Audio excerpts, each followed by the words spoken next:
So we know that we need to make a donor and an acceptor, right? So we know that we need an enol and then a protonated carbonyl, right? In acidic conditions, you need an enol. This will be your donor. And you need an acceptor or an electrophile, right? And this is going to be your acceptor. So this is what we're going toward. We started last time, we did the same reaction. We did it in base conditions, right? We took acetate, we added some OH minus, and so we created an enolate. This was our donor, and we were able to use the intact acetone as our acceptor. So you can see that there's a parallel between the donor, right? I need either an enolate or an enol. An enolate in basic conditions because I can have my negatively charged species in basic conditions, and an enol, a neutral enol, in acidic conditions because I can't have a negatively charged species, right? And this, my pi bond, is going to be my nucleophilic entity, okay? So over here, my donor, my nucleophilic entity really wound up being the carbon, right? This was my true nucleophile in the reaction. When I'm looking over here, it's still technically this carbon that's the nucleophile, but it's the pi bond that allows it to have its nucleophilic prowess. Okay, so we're still looking at the same donor, and the acceptors are different. Why are the acceptors different? I sort of tried to walk you through why the donors are different. Can you tell me why the acceptors are different in each of these reaction conditions? Why are they different? Why? Yeah. Okay, and why is this carbonyl protonated on the right? Acidic conditions. Because it's in acidic conditions. Okay, I think that's a fair argument, right? You know to always keep your carbonyls protonated in acidic conditions, but in essence, your electrophile, right, is running the reaction. What have I always said to you, right? One of the basic mantras, and I'm up here saying all the time, is that in basic conditions, we have a nucleophile that's driving the reaction. We have a strong nucleophile. It's going to find even relatively weak electrophilic centers. Whereas in acidic conditions, we generally have a neutral nucleophile, right? Things that aren't great nucleophilically. I don't think that's an adjective, but we'll move on from there. But we have a good electrophile. Our donor, our electrophile, is a resonance structure that shows the full positive charge on the carbonyl carbon. Okay, this is a great place to just see that mantra at work. In base conditions, the nucleophile runs the reaction. In acid conditions, the electrophile is running the reaction. Everyone understand what I mean by this? Okay, so you should be able to get to each of these pieces, right, using acidic conditions. All right, can you get to each of these in acidic conditions? Obviously, one is, I'm just going to erase some spots behind the lecture. Okay, now I thought they're taking, not only are they adding things, they're taking things away, but they're not. Just hit it. Okay. So obviously, to get to this acceptor is relatively easy, right? Because you just need H plus here, and that gets you some acceptor molecule. There's some equilibria associated with this. How do I get to my neutral enol?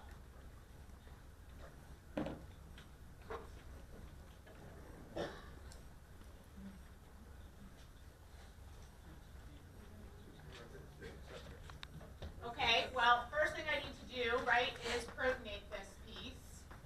So I do start from there as well.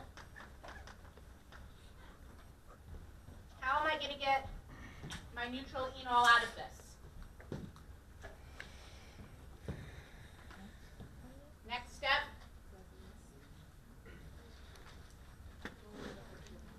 I need to get a double bond in there. Exactly right. Okay, so it should be pretty apparent, right, that something like this is occurring. This is keto-enol tautomerism, okay, in our conditions. And truthfully, each of these arrows, I have them at equilibria, but we know this reaction sits to the left. So I am going to change my arrows just for finesse here. Okay, so we now have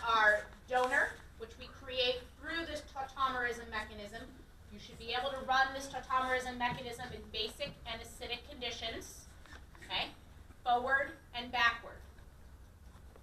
So now we have a donor and an acceptor, and we see the following reaction. Cross the board, cross the oceans. Here we go. We have the oxygen-electron pair coming down, utilizing the pi electrons, right, from the double bond to now nucleophilically attack at this acceptor center, and we push up electrons. Yeah? Why wouldn't it just pick up the hydrogen? Why it can, and it will, right? That's the backwards reaction here, right? If we picked up just a hydrogen, we're back to here. Yeah, absolutely. A possibility, absolutely. Okay, so at the end of this arrow formalism here that we're showing, the next intermediate along the way is something that looks like this. Okay? This piece was our acceptor piece. This piece is our donor piece. Okay? Yeah. Didn't the electrons go up to the OH? The electrons went up, which is why it's neutral now. And the other one? Nope, they came down. Okay, so this is what we get. Now we need to get to alpha beta unsaturated material, right? First thing we need to do is deprotonate. So we'll show the deprotonation here first. Now to do the alpha beta unsaturation piece, I need to protonate this oxygen here, right? This is what needs to serve as the leaving group. Just like in basic conditions, it left as OH minus, but in acidic conditions, it has to leave as water. That's right. So we need to protonate this piece here.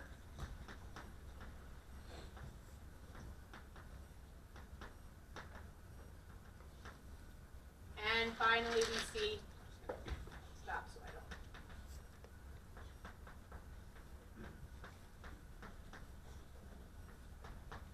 Our final formation of our alpha beta unsaturated, wrong carbon, sorry. Alpha beta unsaturated system. Yes. Is there anything we do to ensure that the OH gets protonated, not the carbonyl carbon? Okay. There's nothing we can do about that. These are all, so my next question to you was, or note to you, is that you note that this is all in equilibrium, right? This whole thing. So yes, there is really nothing that we can do. We can certainly draw off water, which is what we would do with any dehydration mechanism, right? This is a dehydration mechanism, meaning we're removing water from the molecule, and if we actually heat these solutions and we use a water trap, we can sort of draw the reaction forward to the formation of these alpha beta unsaturated ketones or aldehydes, but for sure this reaction is fully reversible. Okay? Does everyone understand what I mean by that? So if I compare along the continuum, going back to a comparison here, I can have my beta hydroxy ketone, and I can have my alpha beta unsaturated ketone, right? This is an intermediate along the way, as we've seen. Where am I? Tell me when I get to my beta hydroxy. Okay, here I am, right? It's along the way. Technically, you could have said here too, but it's just something else. But either one of these, right, would be my beta hydroxy ketone or aldehyde, which just happens right before we have the elimination of the OH and creation of the alpha beta unsaturated. So in basic conditions and in acidic conditions, I just want to sort of make a comparison here. So they look in essence the same, right? So in basic conditions, I can get down to this, right? Technically, probably more of it is like this, but certainly we can be this. In acidic conditions, I have the same thing, right? Technically I can have some of this, but we'll stick to this.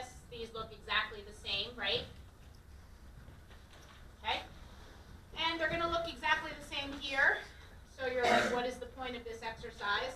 I'll tell you. There's a point. There's a method here. I question you in each one of these boxes. I want you to talk with your neighbor here for a minute. Each one of these boxes.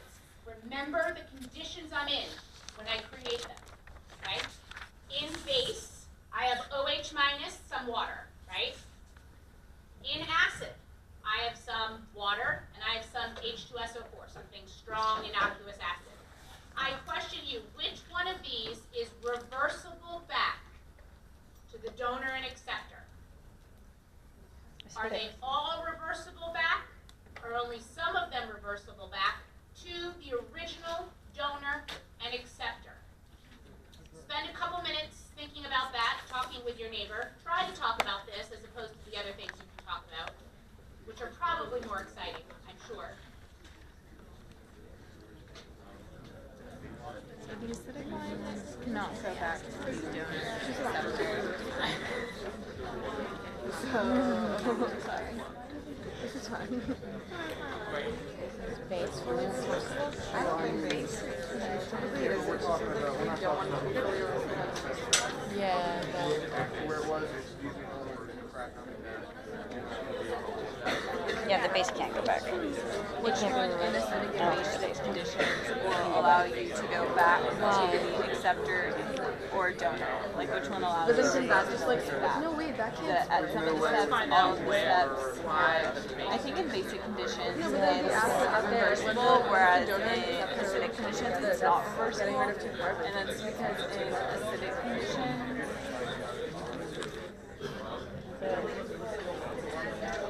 The more water you end up with in the flask, the more it pushes it back that way.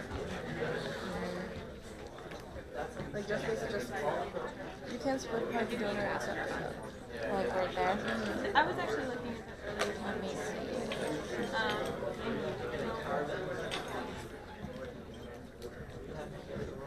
But isn't it adding via nucleophiles? Yeah, but how do you split 2 carbons using just acid? Yeah, you can't. Okay. What do we think? We go box by box. Is this beta hydroxy reversible back to the starting material in OH minus and H2O? Yes. Okay. So we can achieve the starting material. Yes. Okay. Question is, what would the mechanism look like that? How about from here? No, right? I cannot achieve the starting material. You all know why that is. Why? What do I need to do? In order to get back to the starting material, I have to be able to create then the beta hydroxy, right? Ketone or aldehyde. How am I going to create the beta hydroxy ketone or aldehyde here?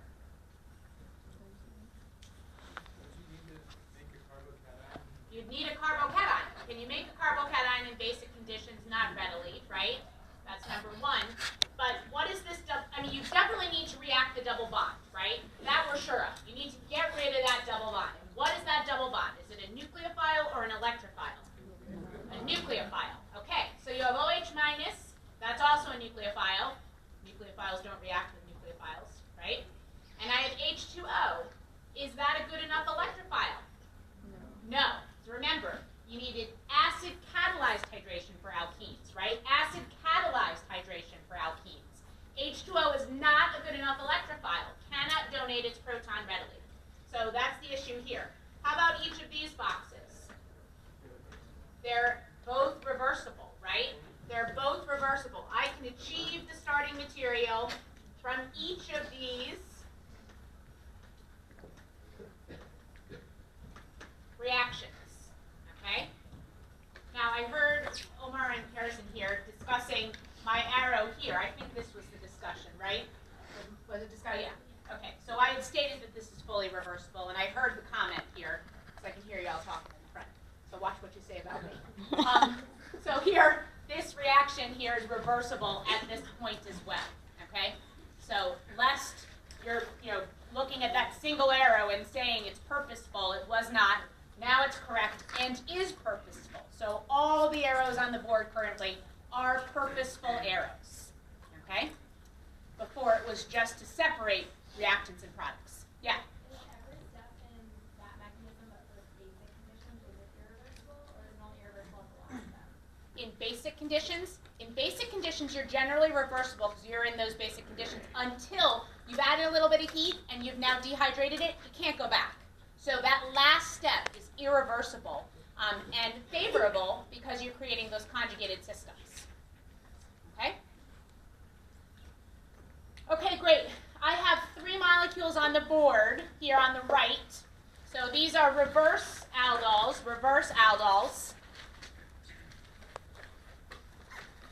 Can you tell me which one of these is favored? Which one of them went through a self-condensation, a mixed condensation? Which ones require LDA, which ones don't, etc. So consider those. Work backwards to create the donors and acceptors. And we're going to talk about the reversibility of these, the irreversibility of these, and the potential reaction conditions to create each one of these products. So we'll label them, I guess, A, B, and C as we talk about them.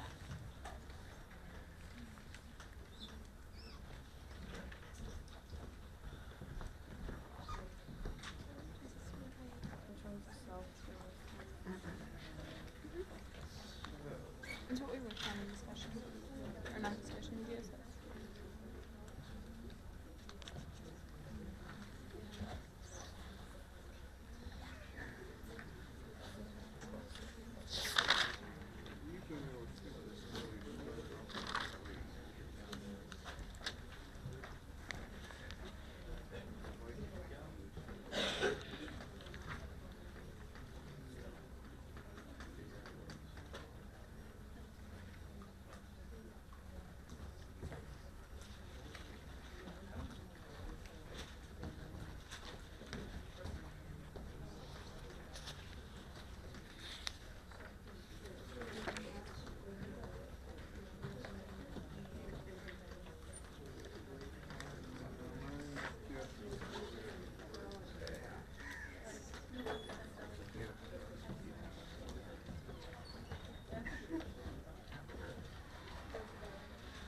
Okay. So we're always going to hone in on that carbonyl, right? We go right to the carbonyl. We label the alpha site the site between the carbonyl carbon toward the hydroxy site or through the double bond. In this case, there's no double bonds. Yeah? When you make the Aldol reaction, you end up forming a carbon-carbon bond. How is it that you break it if it's reversible? So why is a carbon-carbon bond reversible? Is that what why can you break a carbon-carbon bond? And that has to do with leaving group propensity. I think it goes back to something we've talked about before, right? It's a killer. I recognize that. And the bottom line is, right, those leaving groups they're not fabulous leaving groups, but they're not terrible leaving groups either. And therein lies your answer. Yeah. I mean, I wouldn't say they're necessarily favorable, and that might explain why the reverse aldol in glycolysis, for instance, is actually catalyzed, right, by an enzyme, but they certainly can happen. Okay, so coming back to the problem at hand, we're at problem A, molecule A, and I've labeled the alpha and now beta sites so I can see where my carbonyl was. And as I break this into 2 pieces, right, I know it's the alpha-beta bond that breaks. It's this bond right here between the alpha and beta sites. That's the bond that was formed between the alpha and beta sites, so I can break that. And so if I look at this, I can see that I started from this nucleophile, right, and this electrophile. Okay, so my donor is the molecule on the left. It's actually the substituted cyclohexanone. And my acceptor is just this formaldehyde. It's the beta carbon that becomes the carbonyl carbon. And what's attached to the beta carbon here are just 2 hydrogens, right? So I know what's off of that carbonyl carbon, whatever is off of the beta site. In this case, just 2 hydrogens. Okay? Now, this is just the type of mixed aldol that I alluded to, but we didn't necessarily exactly talk about last time, meaning there is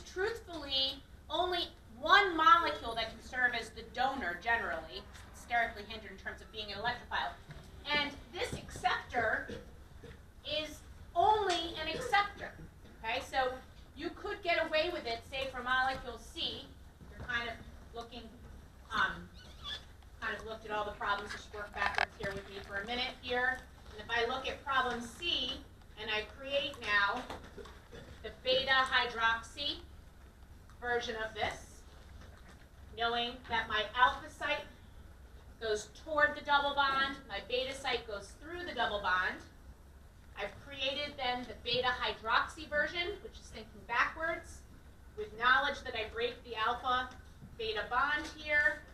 I have something like this as my donor and acceptor. Okay? This here, I don't need to worry about what side to create my nucleophilic carbon on, right? Because of the symmetry in the system.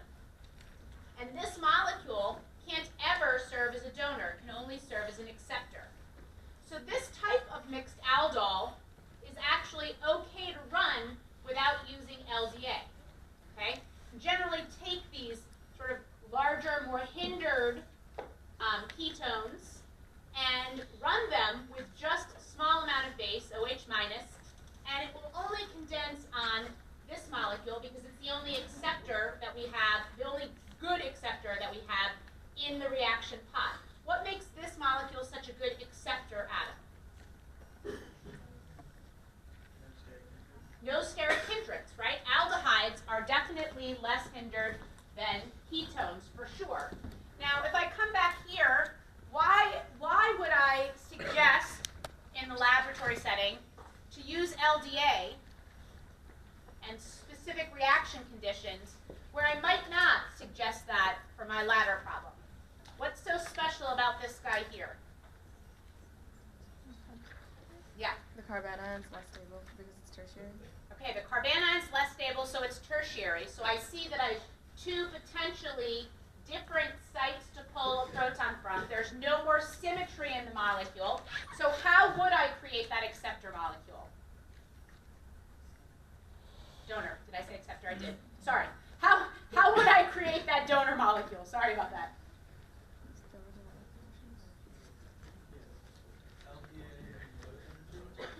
Okay. I'm going to use LDA and high temperature. Right? Low temperature is going to pull from the less substituted site. High temperature is going to pull from the more substituted site. So I'm going to take this initial molecule, add LDA at high temperature, okay? And then, as a step 2, I'm going to add my formaldehyde and then heat this up, okay?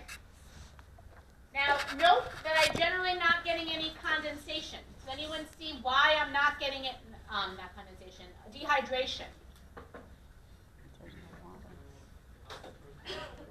No alpha proton. No alpha proton. Does everyone see that? None. Can't get condensation if you don't have an alpha proton. So we stopped at the beta hydroxy version here. You could potentially pull from down here for loss of water, okay? But is that reaction going to be as exothermic? No.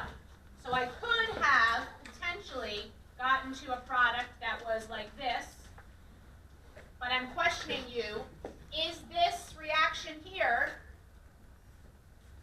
as exothermic?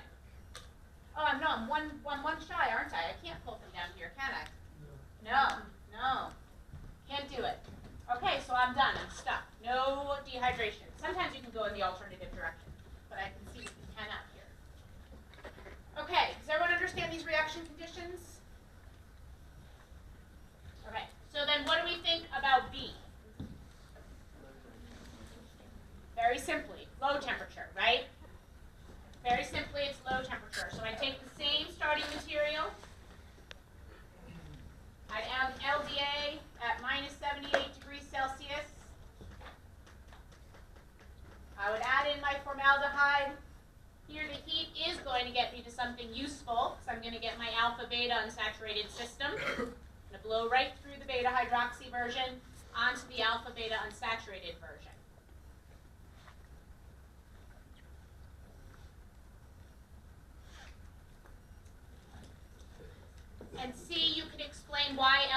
not necessary. Yes? No. So you don't necessarily need LDA here because you have a donor that doesn't serve also as a good acceptor, and your other molecule has no donor capability at all, only acceptor capabilities. This is another way you can run a mixed aldol, is to take a singular donor, okay, and use a molecule that is only an acceptor. So in essence, what happens is, as this donor reacts with our acceptor molecule, you're going to pull this off, right? You're going to draw the equilibrium toward this donor, thereby decreasing, right? Because there's an equilibrium here. So my equilibrium here is from my neutral ketone to my deprotonated alpha site. We have an equilibrium, right? We use OH minus, we're at equilibrium. But the equilibrium established, right, the Chatelier's principle says that as I pull this off to react with this, what's going to happen to this equilibrium? It's going to start shifting to the product side, right? So I'm going to start drawing off this starting material and thereby decreasing the amount of intact cyclohexanone in the reaction mixture, and thereby ensuring, as this reaction continues, that this is the only acceptor that's going to work, and we get a singular, almost singular condensation product out of this. This is taking in a lot of stuff, right? It's taking in Gen Chem, it's taking in acid-base chemistry, it's taking in the condensation reaction itself. But juxtapose it, right? The Chatelier's principle is our friend in a lot of reactions that we've been seeing, especially in this carboxylic acid family member, sort of continuum. There are questions about this? Yes? Can you talk a little bit louder? Yeah, when you do the reaction in A, is heat a third step, or is it with during the formaldehyde? You generally begin to heat it up as you do your addition. Yeah, I mean it doesn't necessarily have to be a third step, no, but I mean I'm talking in sort of the continuum that we go through. Okay, you know what? Oh, sorry. When you say we don't need LDA per se, we still need a base, right? You still need a base. So what base will we be talking about using? NaOH. Yep, that's the base that we would use there. Okay? Yeah. For C, you said that there was only one acceptor and one donor, but isn't that true even in the cases of A and B?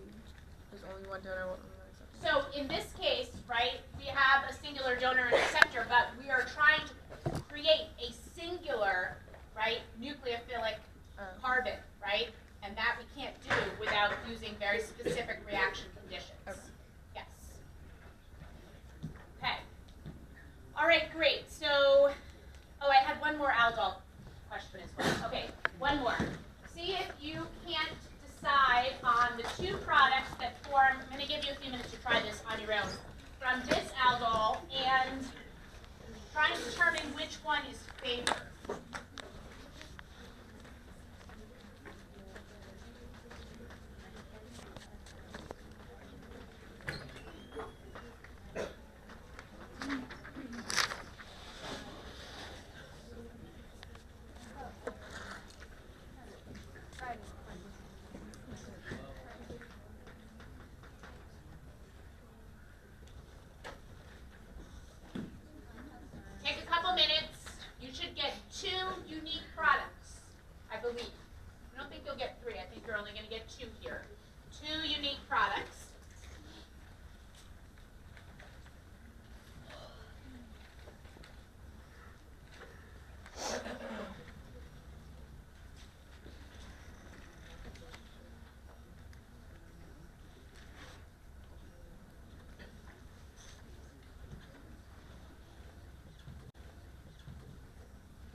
that should be 6.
Okay, so I've been quietly working up here.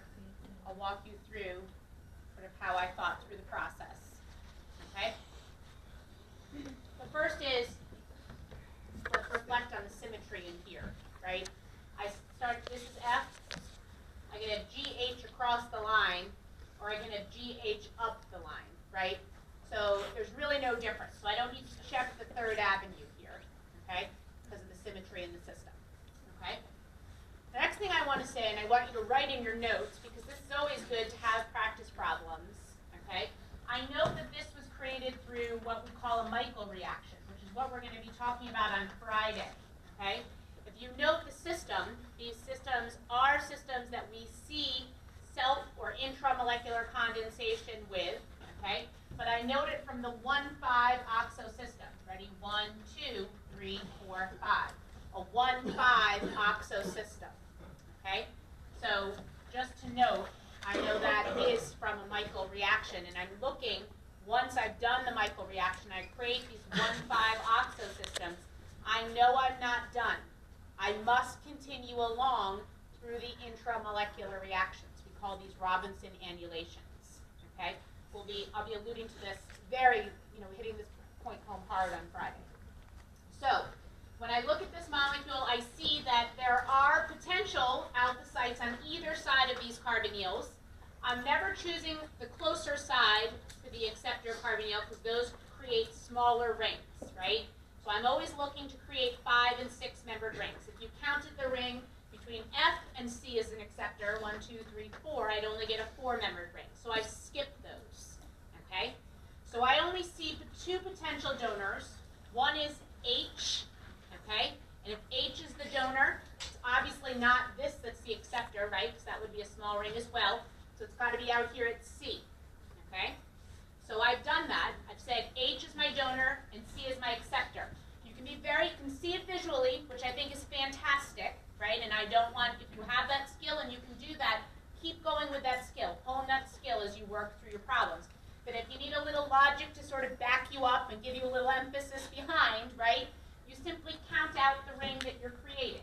This is my donor, this is my acceptor. I know I'm creating a 1, 2, 3, 4, 5, 6-membered ring, okay? And you can start with a 6-membered ring where you label H and C. You know exactly what atoms are intervening. They're the atoms that intervene along the straight chain, right? G, F, E, and D.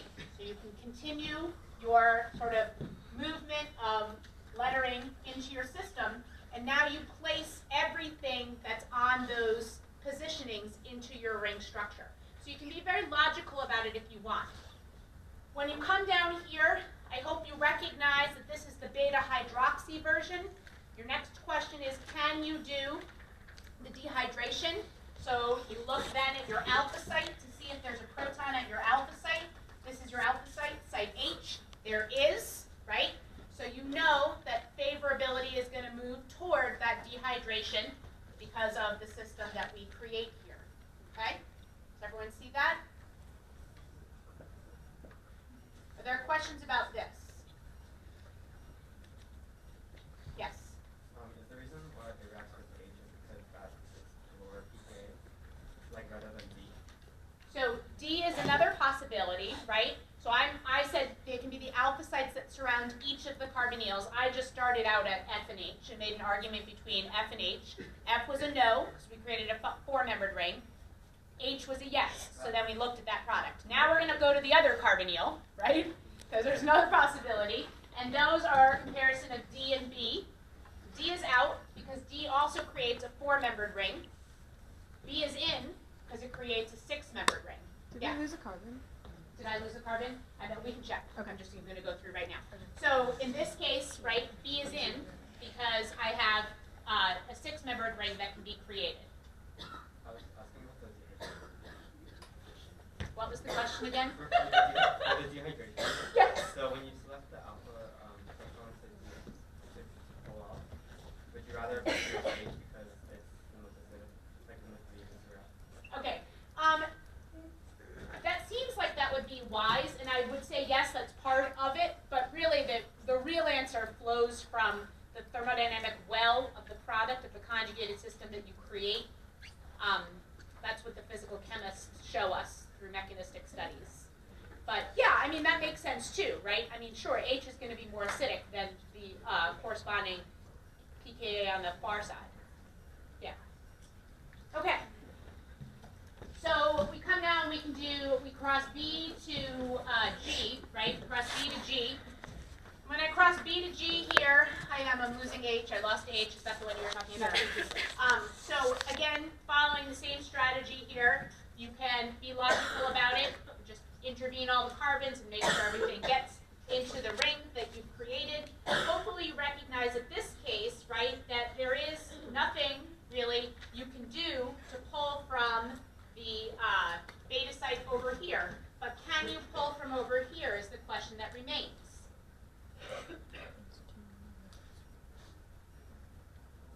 Because you all are going to go right here, right, and say this here is what I'm looking at, alpha, beta hydroxy, right? Question is, can you pull from F?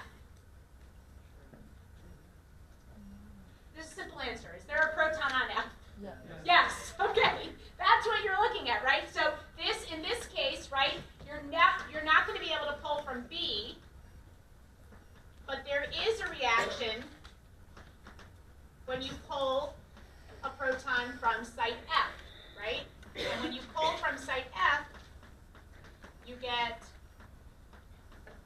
this here, which is also an alpha-beta unsaturated system, right? Just not from the carbonyl that you were originating from. Does everyone see what I mean by this? Okay? Now, are these two unique products? Yes, they are, right? Can you see that they're constitutional isomers of one another? We agree that they're unique. They'd get different names if I sat and named them via nomenclature rules. Yes?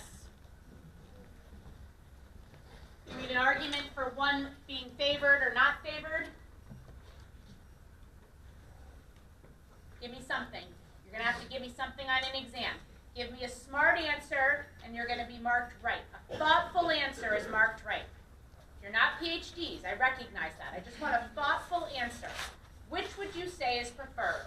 My product on the left or my product on the right, and why?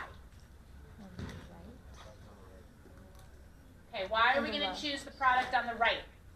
Yeah. More conjugated? It's more conjugated. Okay, well that has single, double. Oh, look at that. Yes, it is. Smart answer. I like that. Someone have an answer if they wanted to say the product on the left? More Yeah. stable carbanion? More stable carbanion. Does everyone see that there are two good answers? I would take both of these answers on an exam. Okay? So don't hesitate to write an answer under the Y sections of your exams. Give me a smart answer. Okay? Yeah. Are they equally conjugated? Okay, Yeah. they are. I just didn't even notice that conjugation over there. So that's good. It's They're not a good answers, conjugation is my there. point. It's not It's not a double bond there. there. It's Those just are the two two methyl methyl groups. Yeah. Okay, we're good. My point is, my whole point in here is to suggest that there's more than one smart answer. So yeah, Yes. there's two methyl groups. There's two methyl groups. Yes, there's two methyl groups. Okay. Now, I have one more thing I want to say.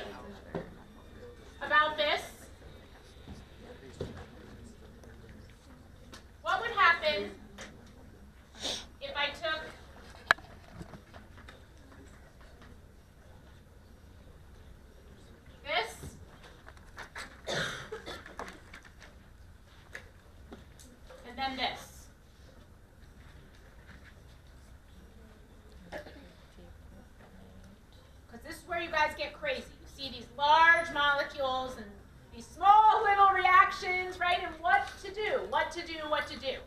So I recognize that condition 1 as iodination. It's the iodoform reaction, okay? The iodoform reaction, easy to identify, I2 and NaOH. Now, what does it do?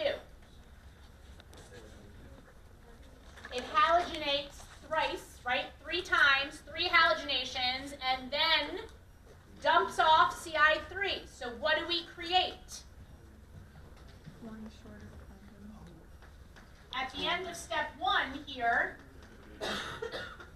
we have this guy, right? This is what we get at the end of step 1. Everyone see that? What happens? I halogenate once, I halogenate twice, I halogenate 3 times, I attack with OH minus, it kicks this guy out, right? This is what we talked about, reactions at the alpha carbon. Go back, review, okay? So we get this. What happens when I heat this up? We're going back. We're going back to the carboxylic acid chapter, and we are going to appreciate this because we're going to see this again and again and then again in the next couple of sections. What happens? Decarboxylation, right? All I need is a beta-oxo group in order to decarboxylate, right? This whole thing is removed, and what I wind up with then is just this piece here. Okay? Just this piece here. Okay? Yeah. Wait, so after you add the protein, you need the Yep. and then the IV. Yep. So you have the So when you are here, I'm going to R it. So when you're here, right, this is a reaction that we've seen before. OH minus comes in. I go through a tetrahedral intermediate. So OH minus attacks. I have a tetrahedral intermediate now.